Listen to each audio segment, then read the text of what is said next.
saw a statistic. How much of the M2 do you think is sold in stick in Germany? 60% of them are sold with the automatic. Hurts my feelings too, guys, but they're not leaving you behind. Most cars still get your manual transmission. But we'll dive into a little bit of it. Just this year, you've got life cycle impulses or facelifts on cars, i3. Next year, i8 with the i8 Roadster coming.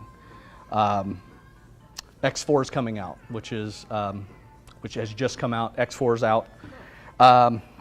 X5, newer model, getting a facelift here, and LCI coming out shortly.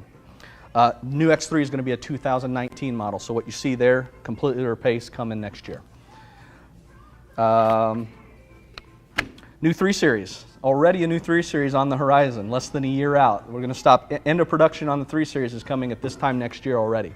All new model will be out. So our bread and butter car, all indications are lighter, faster, with more available features and even more engine combinations, including hybrid tech and hopefully some diesel tech coming with that too, for those of us who still like that. Even the crossovers now, because of their popularity, there's a business case. You're going to see X3, X4M, along with the X5 and X6 that exist. And on the top of the line, 2 models that, in my opinion, are 10 years late. 8 Series, luxury coupe coming back, as well as an M8. And then finally the X7, which is something that got shelved in 2007 with the downturn in the economy. We'll finally get a true 7-passenger full-size SUV. Again, the enthusiast in us may not love that. The reality is that's going to sell for BMW and allows us to build those other cars that we all love so much. So there's a ton of that coming. And as I said, 25 new models before 2025, 12 fully electrified. And a common topic that we've had recently is self-driving. Where are we at with that tech? If you get a chance to look at the new 5s and the new 7s, you get a preview of that in those cars. They're this far away from self-driving. Again, that kind of hurts my feelings because why do you buy a BMW? But I get it. On the mundane trips from here to Columbia, maybe. But it's that far away. We're waiting on a little bit of infrastructure. The roads themselves have to have better marking so that you don't have incidents of the system not being able to pick up what the road is presenting, because you do use a combination of sensor systems and cameras to accommodate those self-driving systems. And then you're going to have to get used to probably a little bit more regulation on that too, in order for it to really become substantial enough and common enough that people, the other drivers, can learn to work around that. So, what else you got, guys? What do you want to talk about? Go ahead, sir. Have they fixed the wastegate problem on the turbos? That's been a common one. So in the technical updates on most of the motors, your 6s and 8s in particular, those have come with the TU, the technical upgrades. Example, the 8 cylinders on a 3rd or 4th technical upgrade. Some of those things were addressed, including also fuel injectors and things like that. So common, addressed. You just have to buy a newer one at this point. But we can work on that if you want to do that. Talk to her first. I know who the boss is. We'll talk later. So, yes, sir. If you just said the 5 Series is this far away from Yep. self-driving, does that mean that it's a firmware upgrade in a car that you buy today? My opinion would be. Neil, will you repeat the questions when they come in? Oh, so he's asking about the step away from being self-driving. Most of it is software-based. The reason you don't push it to the next level is because that it's not going to be effective with the systems that are in place on our roadways. The example I'll use is, and this goes back to sometime this last year, there was a Model S out west that was in autopilot. And it was, I believe it was Wyoming. Don't quote me on that, but I believe it was Wyoming. And if you've ever spent any time out there, beautiful, great driving. You could darn near drive unlimited speeds if you can see far enough down the road. The problem was with that car, and it was doing everything it was supposed to, when it came to a bridge crossing, the marks left. They didn't have roadway markings. The car kept driving straight and drove straight into the pylons and ran against it. It doesn't have the ability. You still can't stop physics. So in the case, the car couldn't stop fast enough because the roadway left no marks for it to follow, because it uses a visual system. So until you have all those pieces, you got to be really, really careful. In a controlled environment, they work flawlessly. Where's the controlled environments that we get to drive on? I mean, drive I-70. You're lucky to see the middle lane road. So, yes, sir. How about motorcycle identification? Yes. So if you, what's that? Oh, motorcycle identification. So those systems also will identify. So something large like that, that works in.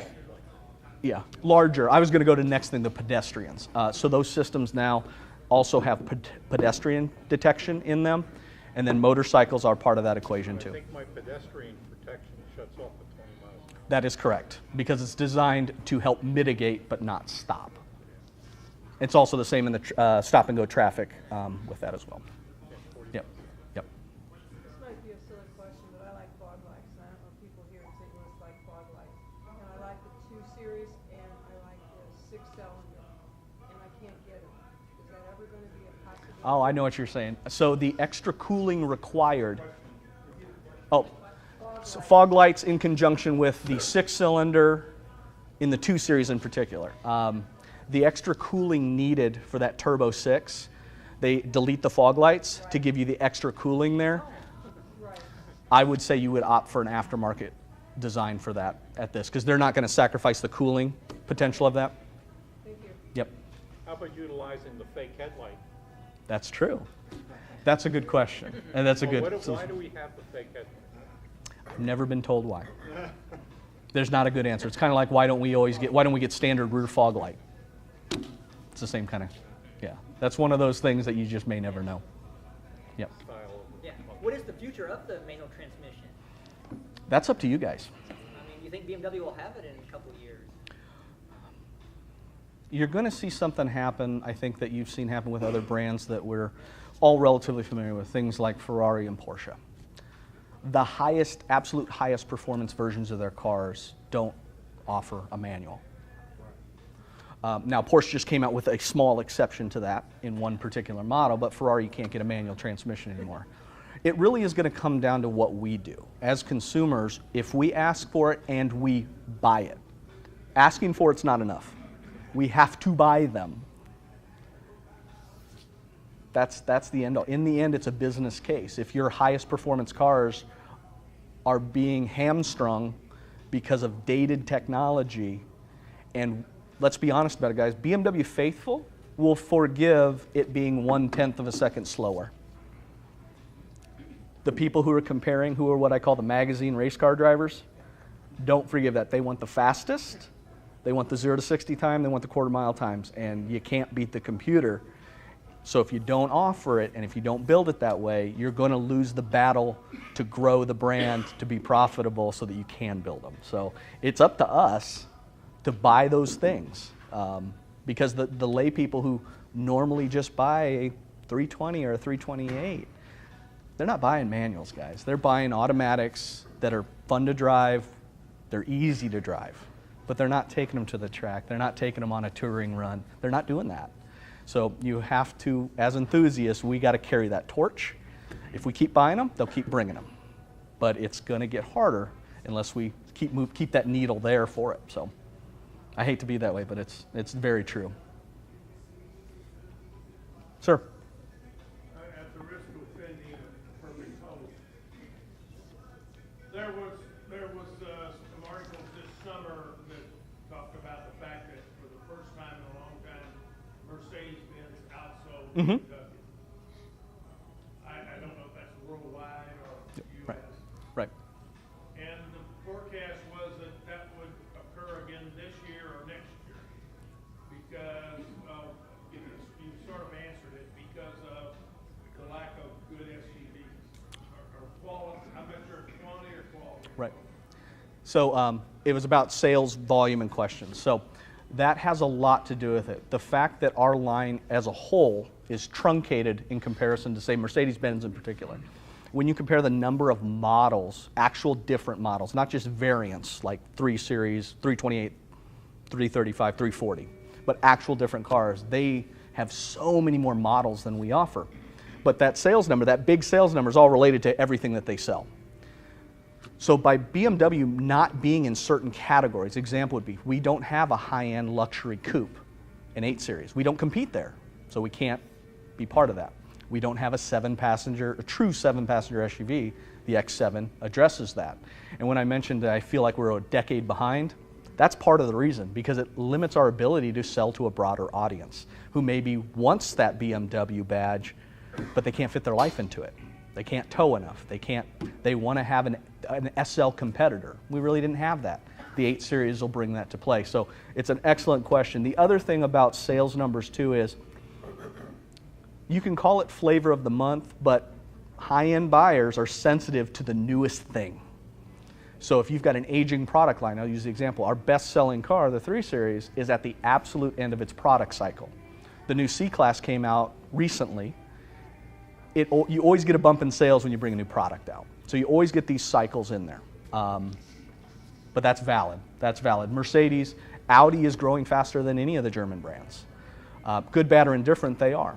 And then you always have to, Lexus is always hanging out there too. But in BMW's case, I think there is some validity to doing things in a certain way. Doing it better means you can be more profitable on what you do sell. And I'm okay with that. Sometimes being the biggest isn't the best. I'd rather be best, but I don't get to control Germany. The new M5 Yep. four-wheel drive. Yes. M4s, M3s in the future. Still to be determined. That's far enough out in development. I think they're tinkering with that too. M5, I'm looking at that or an Yeah. S4. right, which then it's a valid comparison. So what you're looking at with those high-end, particularly high horsepower cars is, when you put an M5 and say an RS6 right next to each other, or even their E-Class, the M5 from not a dead stop will keep up with every one of these cars, which may be rated at a higher horsepower point. But they can't put the power down from a dig. They can't put it down from zero. So the availability of all-wheel drive in that car will help to make the car more marketable in winter climates, because trying to drive one of those, even with snow tires, is a chore. 500 plus horsepower, near 600 horsepower is not very manageable in a car that you're supposed to be able to drive every day. So the all-wheel drive component. What they are going to do with that system, though, is there's going to be a mode that you can turn it off and allow it to be drifted and hooned, shall we call it, in any way you see fit. Don't know why, other than showing off, because if you're really trying to do it right, we'll let the computer control some of that, but that will be an option in the car to turn it back into a proper BMW rear-wheel drive car. But I think the expansion of all-wheel drive is inevitable. The horsepower just continues to rise, and if you've driven the new M3, M4, it makes you grip a little bit tighter if you're not familiar with the way that power gets delivered.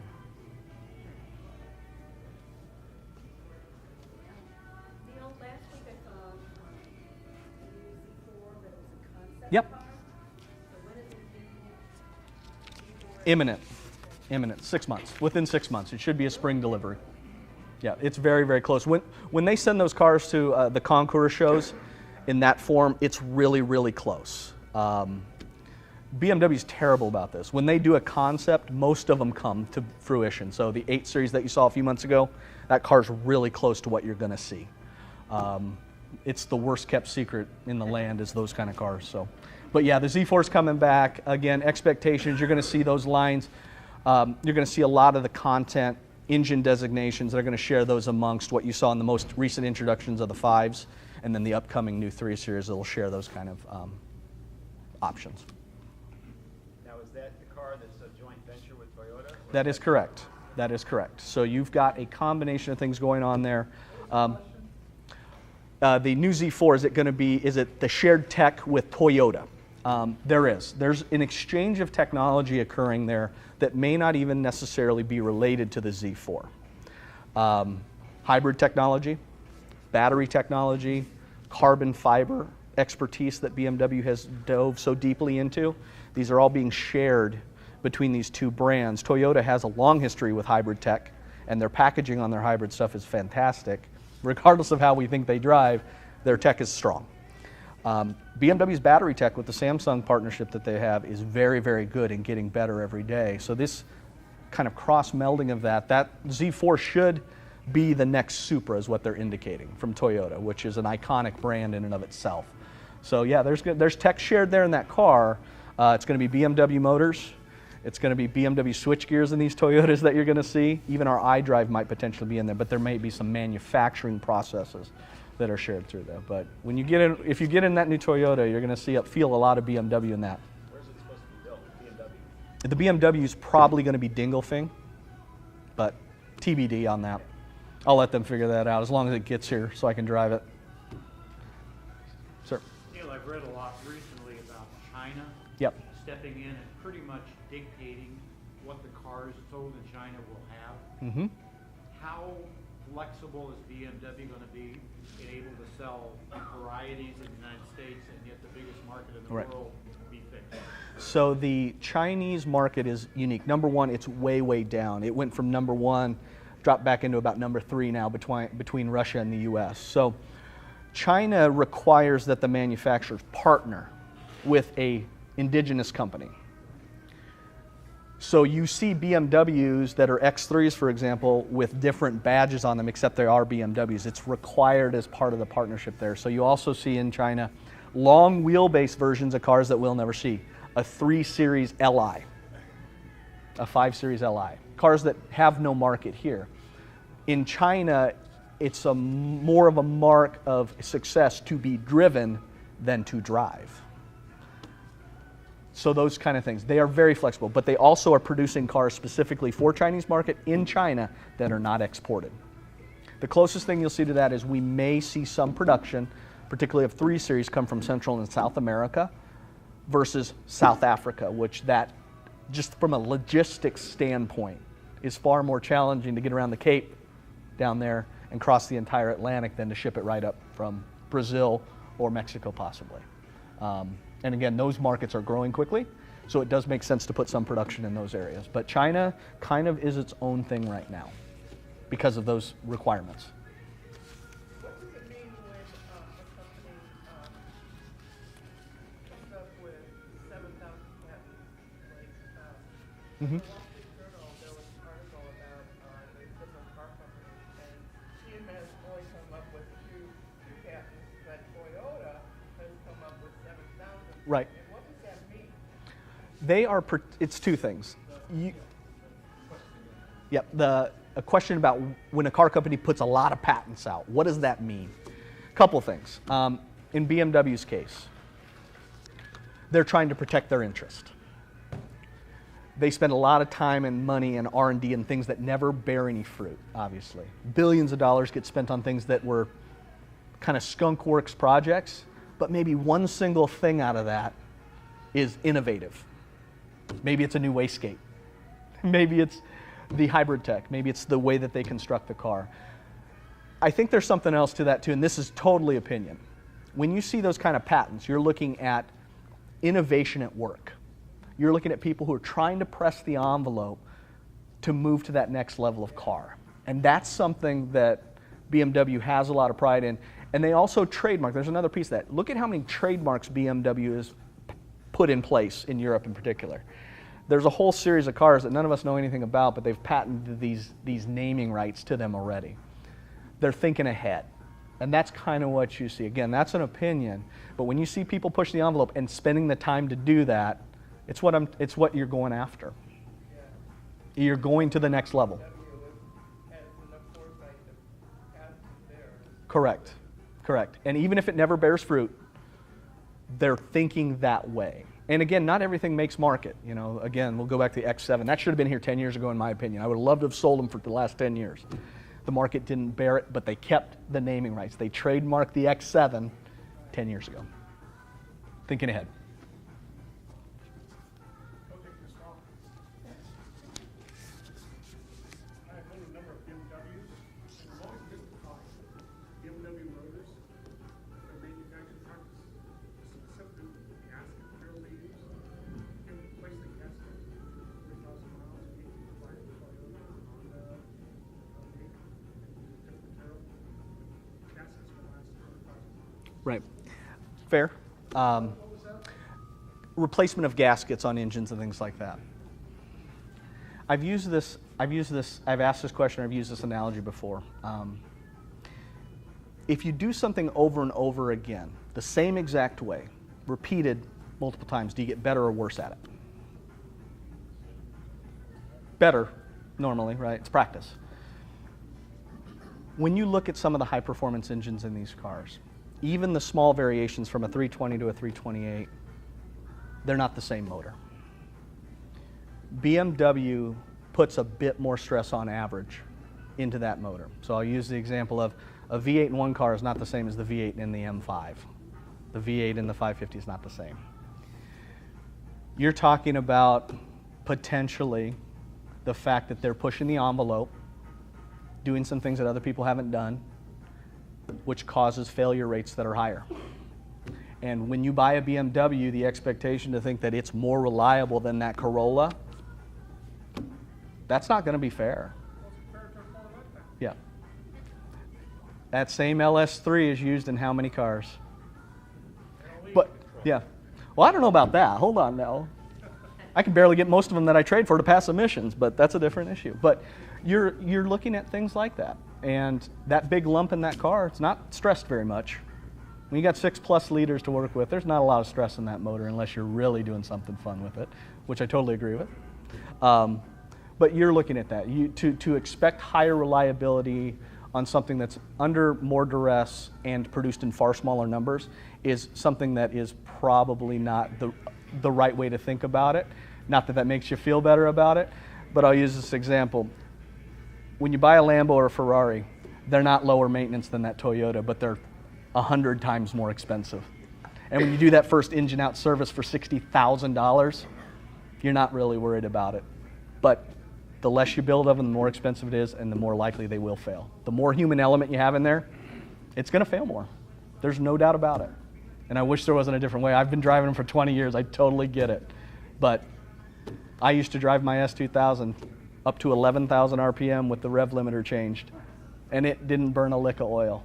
But in a turbo BMW, it does, because that turbo eats up that oil and burns it up. So it's the way it is. Active sound dynamics. Mm-hmm. I was kind of disappointed I had that in my car. Yeah. And it's not pure. Right. I've got fake sound coming. Yes, you do. Have they eliminated that? Or No, is it's it still there? It's there and probably going to continue to be more prevalent. Active sound dynamics, basically the exhaust and intake noise being pumped into the cabin of the car. Well, it's not even the car. It's an M5 Yeah. or something. Right, right. So funny thing, if you ever look into it, you can change that. You can make it sound like anything you want. I already took it out. Yep. Well, I mean, I bought it. Right. So they've done that really because of the turbocharging that's happening in the cars. It muffles a lot of that natural sound.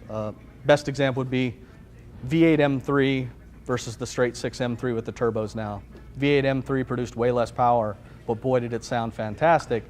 But it was when you put those turbos on, it naturally muffles that intake.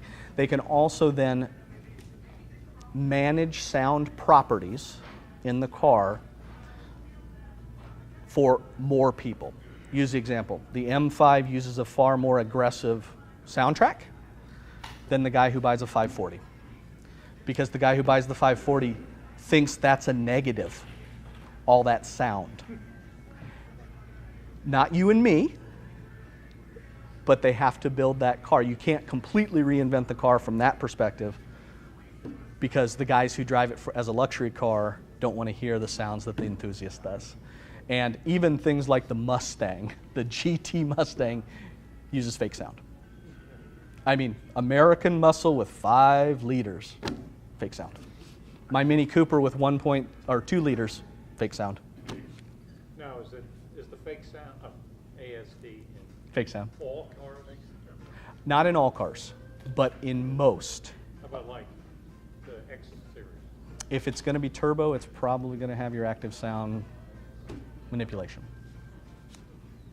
How about the i3? No. Yeah. i8, yes. It is fake sound in there. Yep. It's a bad idea. I have I my, don't care what it sounds like. Yeah. I just don't want fake sound. Yeah, I totally get it, and you can bypass it, as you know. I know. Yep. Just put that big exhaust on, open the windows up. Oh, you just put the cable in. Yeah. So BMW has changed, and I don't know when they did their CPO from Yep. a 2-year extension to a 1-year extension. So other people have commented on that. So that's not exactly accurate. There was always the option, or not always, recently in the last few years, there was an option of 1 or 2 year extensions as deemed by the dealership. There was CPO Elite, and then there was the standard CPO. Elite was designed around cars that were extremely low mileage. So I'll use the example at my store. All of my service loaners got CPO Elite, which was a 1-year extension to 25,000 additional miles, versus paying almost twice, if not 3 times the cost to go to add that extra single year, to go to 6 years. So it had existed for some time. It just became publicized now because that Elite program was only a couple of years where they've had it. It just wasn't used very often. It is dealer specific. So the Elite now, the 1-year extension, or we can still do a 2-year to an unlimited mileage, where the upside to that is unlimited miles. So there are people who drive a lot. If you do 20,000 miles a year and you buy a 2-year-old car and it's got a 6-year extension, you're going to be over 100,000 miles before that warranty's up. And oh, by the way, they got rid of the deductible. There's no copay. So that information is semi-accurate, but it was always an optional thing from 1 to 2 years. It's just a matter of what the dealer decided to do at that point. So 2-year CPOs are not necessarily gone. Correct. Okay. Yep, it was just it was what did the dealer decide to do based upon the car presented. Another example would be if you had a car that was basically out of warranty, the cost for those 2-year extensions with unlimited miles is massive. So when we do them, we think we're adding value, but is it enough value to justify the car's price being thousands of dollars or more than you can buy from one off the street?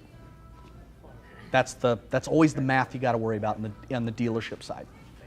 Yep. Sir. I have a racing question. So I see like Toyota's running NASCAR, and I wonder if the gains that they acquire from that racing experience, if BMW sees any possibilities along those lines. That is a tough question to answer. Racing and gains from racing by sponsoring grassroots or otherwise. Tough to say. You have to look at who watches what kind of racing series.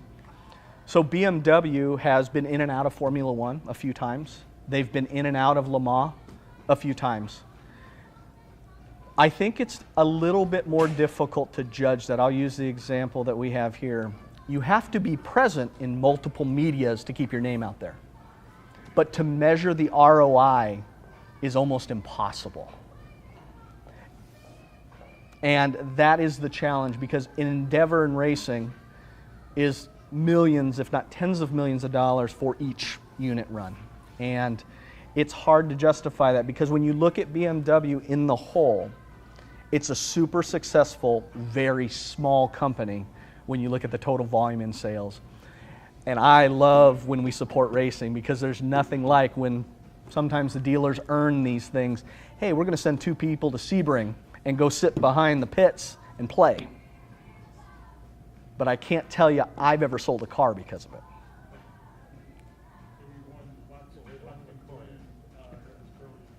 Yep, yep. Yeah, it's very hard to I think it's great for branding. I just don't know if it actually returns on that investment. And as a car guy, I'd rather have them put those millions of dollars into a car that I get to drive and take home. But that's a tough one. You see them go in and out. Mini's been supporting a JCW race team in the Continental Tire Series all year, and it looks like it's going to continue. Again, on my side, at the Mini side, I haven't sold anything from it, but I've had a lot of talks about it.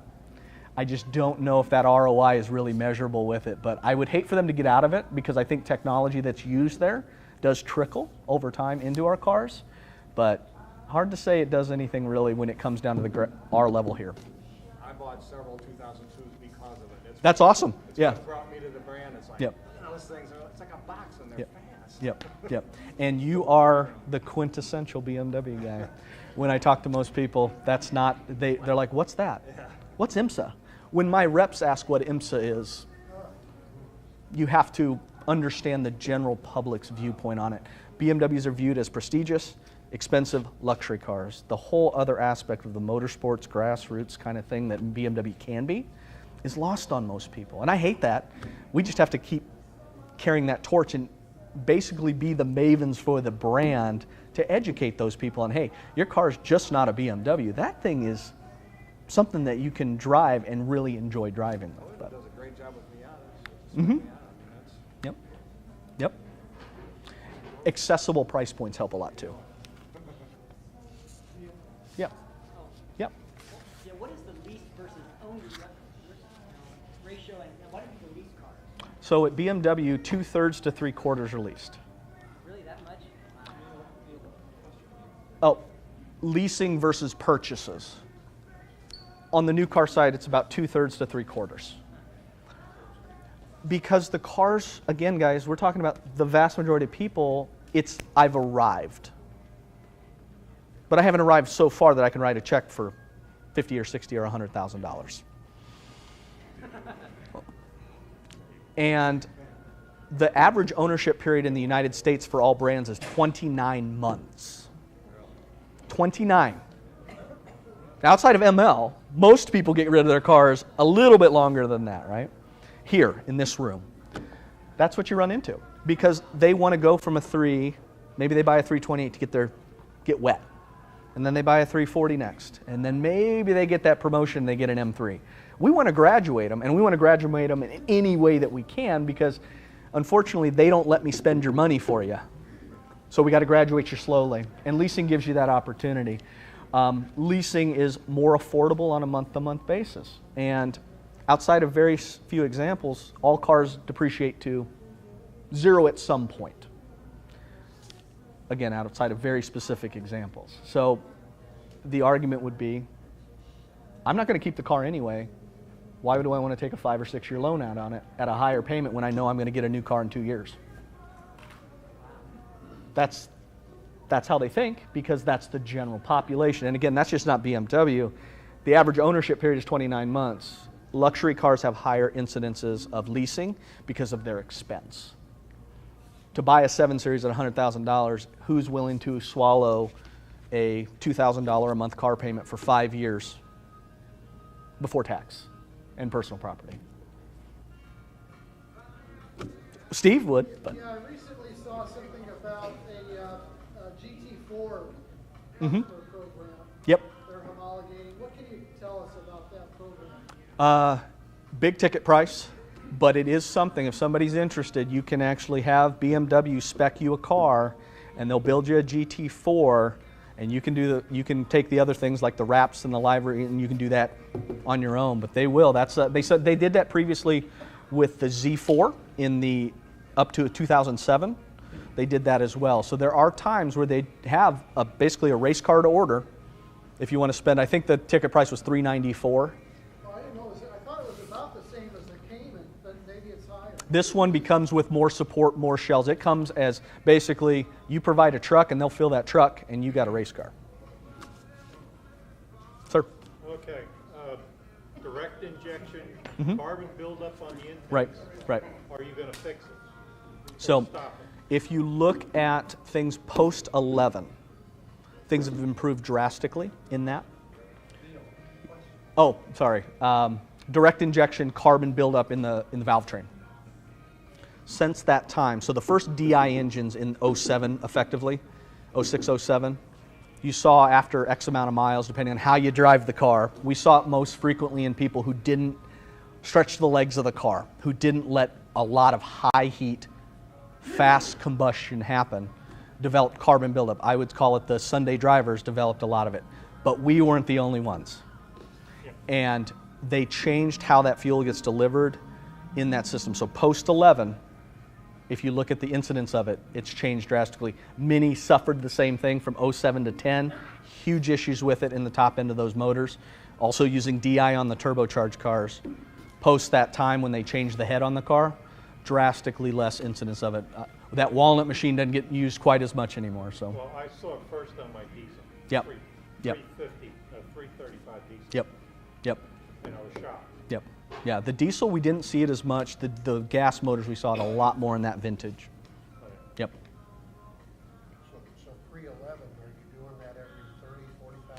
It really did depend on driving style. There were people who went 100,000 miles before it really showed any incidents. Those people drove a lot. They kept the car in the RPM range.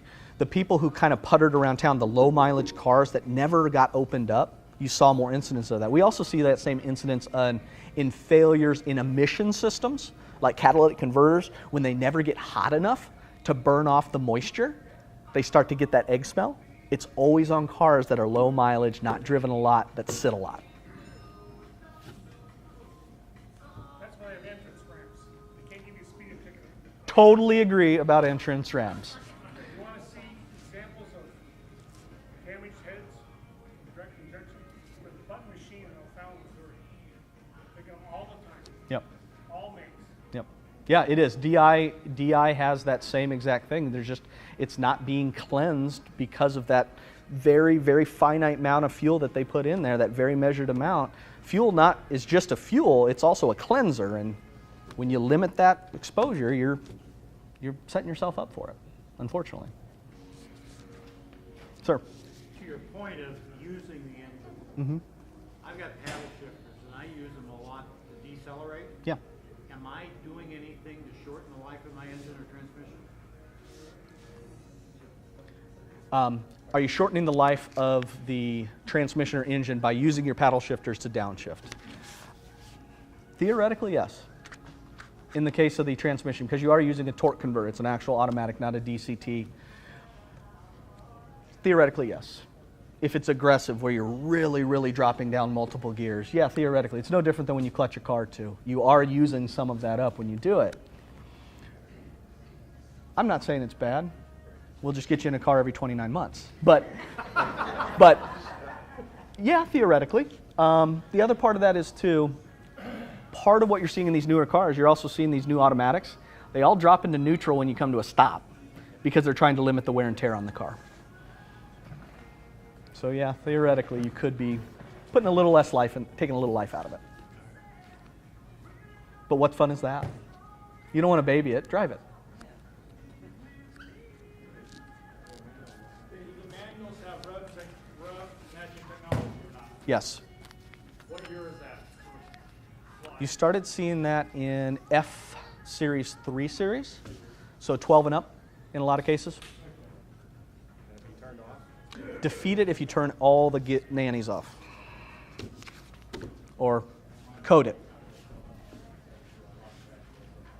Yep. So how are the DCTs going for maintenance and reliability for models over the standard? So the newer DCTs, we haven't had a lot reach that point yet. Versus, well, it was an SMG, so that was a completely different animal. I know it's a single clutch, completely different design on that. The dual clutch system so far, and why you're seeing them being integrated more into the higher horsepower applications, and across the board now you can even get like the M240 with the actual DCT. When applied in these high performance applications, their failure rates are less than the automatics have been, at least internally, under our testing. They're also able to be tuned more efficiently because they are not predetermined where you have to shift and not. I'd put my money on it because they're expanding what they're offering it in, not only in BMW, but all the Minis are going to have an option for that too.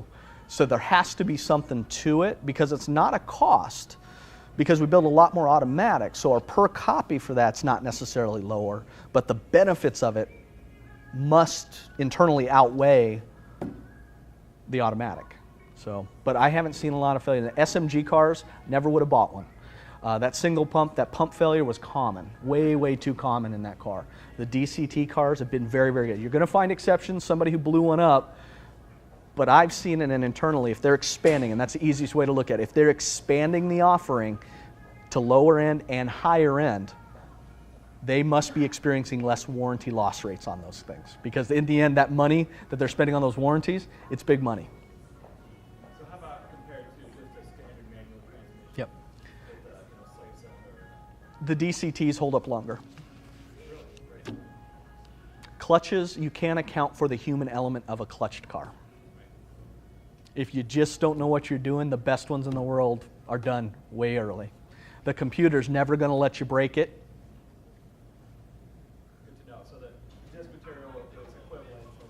Yep. Right, because the computer's controlling it so finely. Yep. I hate to be that way. I'm an enthusiast. I love the manual, but if I was racing, that DCT is driving home with me. Yep. Yep. Yep. Sir.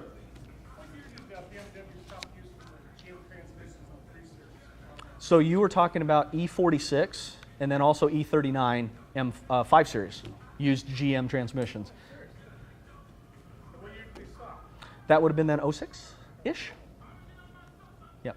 Depending on variant. But yeah, the GM transmissions are in a lot more cars than you think. Mm-hmm. Yep. Yeah, it's in a lot of cars. Volvo, Mercedes, during that era, there were about 4 or 5 major manufacturers that used GM transmissions in their luxury cars. Would you recommend for transmission fluid change? Oh, I would have done it every 30,000 miles, if not sooner, personally. But, sir.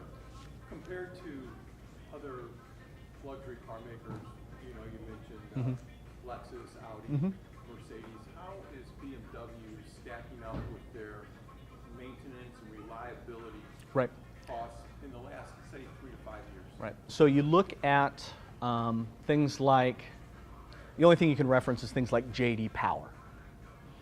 And BMW has made massive strides to be in the top third, if not top quarter of those ratings. It's all subjective because here's the thing. Whoever gets the survey is going to fill it out how you can't control that environment. So if you get everybody who had a bad experience in there, you'll see your numbers dip. But if you use those over the last few years, BMW has made a concerted effort to rate better in those areas. In the last 3 years, on average, year over year, internally at our own store, we're seeing warranty rates decline by 10% per year, meaning the cars have gotten better. And that's internally. It's a huge issue for us, though, because that warranty work not coming in means we got to find more money in other areas, including customer pay. So internally, 10% a year has been about right for the last 3 years, as an example. So that, to me, on the ground, boots in the sand, 10% a year is pretty good. Yeah, I was, a question was asked, lease versus purchase, and I was wondering if that perception. It's part of it, and and they've earned that. Just be honest about it. They don't put $60 tires on their cars from day one. BMW tires are expensive. They don't put basic oil you buy at AutoZone in them. They put in oil appropriate for high temperature, potentially high stress use. So anytime you're doing that, cost of ownership is a major factor for people who, let's put it this way, are stretching to own a luxury brand. Leasing helps to solve that by including maintenance and things like that. Thank you. Sir. Just have a question about the run flats. Mm-hmm. So the decision was made to take away the spare, do run flats, but then you're either forced to buy a tire wheel package or suffer on your own at $500, $400 a tire. Right. Why wouldn't, I know profit, but So less profit than you think, because tire sales in dealerships are very low, a low part of our profitability. Tires are very competitive. Go online, ship them somewhere, have them put on for you, it's done, right? So really not a profit-driven item there. That's a design-driven thing. Easiest example I can use of it, and this discussion's been going on now for, it'll be 16 years. This same discussion goes on. In the case of small cars, let's use a Mini Cooper for example. A full-size spare means you have no trunk. In the case of a 7 Series with a 22-inch wheel, you have about half the trunk you should have. At some point, you have to decide livability and, again, use the market. If most people don't keep their cars long enough to do tires, what's a spare for? There's another part of this, too, that enthusiasts are going to it'll blow your mind. 8 out of 10 people don't know how to change a tire. They either sell the car or they call roadside. So again, you can't package the car right. They're not going to use it anyway. And there is a safety component to a run flat. But a run flat, you can blow it on the way home from the dealer. Totally can. If you have a catastrophic failure, you can do that. All you gotta do is hit one of these roads. Mm-hmm. Hit a bump and boom, you got a big bubble on the side. Sure. So BMW knows that, so that's a cost that you could realize 3 or 4 times in a year. Mm-hmm. I have a guy in a Mini that has done 15 tires in 5 years. But he can't drive. I don't know what to. You can't account for that. And he refuses to buy wheel and tire, which would have saved him like $3,000. But I can't spend your money for you. But that point you're making is valid. But the reality is, you hit that same thing with a regular tire. You not only are eating a tire, you're probably eating a wheel too. And run flats have negatives, but if you start to really look at it, the differences are starting to shrink. And the costs are starting to shrink. The differences in those, because they're becoming so prevalent, because the whole issue of packaging cars is a major problem for manufacturers. There's not one person in this room who probably hasn't lamented, the cars keep getting heavier and they keep getting bigger. But yet we keep asking for bigger wheels and tires on these things too because they look cool. It's a kind of an unresolvable equation, and that's a simple equation. So I understand the run flat thing, but they're not going away from it. It's been 15, 16 years now. I personally put non-run flats on personal cars because I like how they feel. I like the organic nature and the directness that they provide in steering. But the regular buyer never does what we do with them. And that's, again, we go back to, what do most people do? Most people don't take them to the track. Most people are never going to feel the difference. Most people don't know the difference. There are a lot of people who don't know that their run flats are completely at 0 air pressure outside of the light being on, and they drive in here and the cars look normal because they don't check. So, again, lowest common denominator when it comes to that stuff, unfortunately. I have one last one, Neil. Yeah. How's the mini business? Mini business and new cars are slow, but I can't get enough used cars right now. Yep. Yep. Small cars suffer when gas is cheap, and everybody wants a crossover. It's just the way it is. BMW would be in major trouble if X1, 2, 3, 4, 5, and 6 didn't exist. And all brands are that way. Selling motorcycles. I would love to sell motorcycles. I miss them. But I'm not allowed to have those anymore. I get in a lot of trouble with those. Sir? 2 questions. One, what do you want to tell us, and what have we not asked that we should have asked you? That's a good one. You know what? I try to be an optimist with this stuff. I am in the real world where shall we say, I have hand-to-hand combat with customers every day, right? So I have to be realistic about things. I don't have to be unrealistic either, though. I'm not afraid where BMW is going. My livelihood and my son's future going to college is dependent upon BMW providing cars that we want to keep and drive, right? I'm not afraid of that. And one of the things about that is that they keep building cars that shouldn't be as good as they are. The M2 is an example of that. The 1M before that. They're better than they should be. And that's only done because somebody behind the scenes, behind that curtain, loves the cars. It's not an accident that they drive like they do. It's not an accident that so many of them still can have a real manual transmission in a world that doesn't want them. That gives me faith. And then the fact that the way that they're implementing new tech, they're coming up with new solutions to old problems. Fuel economy standards are an issue for all manufacturers. Small companies that produce a lot of high-performance cars are in crisis about that. That's why even things like the quintessential 911 is now turbo versus being NA. The BMW, the M car is going to turbocharging. It's a crisis. How do you resolve all these things? People want more power, but you got to hit standards so you don't get major fines laid against you because your fuel economy doesn't reach.